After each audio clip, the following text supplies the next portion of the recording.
did you come up with the idea of flying, racing vehicles? It's pretty wild. I always wanted to live in a future where there were flying cars. Yes. We've been promised this for forever. And the challenge has always been, they've always been 10 to 15 years away, and that's kind of a rolling thing. And now there are a whole lot of companies that are, the technology is almost there and the regulations are almost there to make it possible. But I didn't want to wait, basically. I wanted to accelerate development.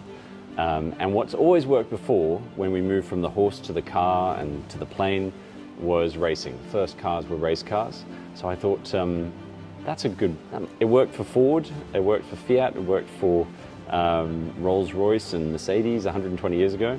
Surely that might be a good way to start. It's an incredible observation, you're quite right. I mean, a lot of those brands that we know in motor vehicles really started as racing vehicles. So are we going to see Alauda flying vehicles around the world in the future? I hope so. For normal domestic use? That's the plan, yeah. Just like a car today. So it should be possible.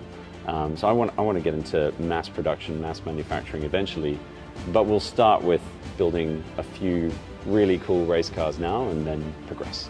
Well, should we go take a look? Let's do it. Okay. These are the Mk3s. These have been through, this is serial number 006-007. They've been through testing and they'll be eventually racing against each other very, very soon. Mk3 this year will do 150 k's an hour. Wow. Yeah, which is pretty fast when you're a few meters off the ground and you know, in a pack of vehicles all traveling together at that speed. Long term, I really want to get this beyond 250 k's. Wow. So with the Mk4 and beyond. There are actually many steps between the Mk3. There's the Mk3 A, B, C, D, etc. before we get to the Mk4.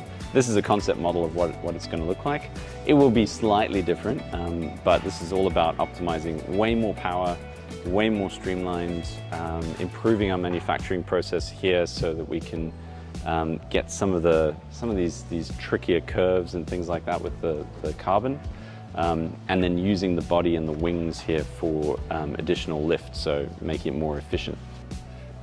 Building them here in South Australia, what sort of skills do you need to have on board within the company to build something like this, something that's never been done before?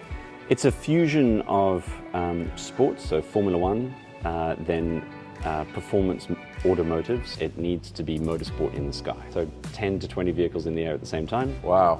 Using our proprietary collision avoidance system to keep everyone safe, but allowing really, really close quarter action. And circuit racing, so we fly them in circles and then we slightly, you know, it's interesting circles. It's not NASCAR. It's you know, there are some bends and turns to go through, and then we have electric pit stops. One of the big challenges for the industry is the batteries don't last as long as they need to yet. They're getting there, but they're not quite there yet. You're not changing tyres, you're changing batteries. Changing batteries, right. Yeah. So now we can change a battery in 14 seconds. Stop it. Yeah, it's that's pretty cool.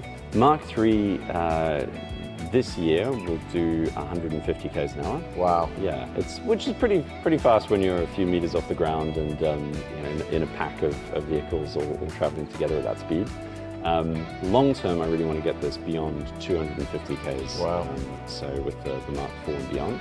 Well, Matt, massive congratulations. I don't know about you, I thought I was stepping into the future. I think I've leapfrogged 5 years, 10 years, 20 years. I never envisaged that we would be talking about cars flying around the place, let alone racing cars. It's happening right here in South Australia. It's part of the exciting future here in South Australia, and that future is right now. Thank you, Matt, and congratulations. Thank you, Premier.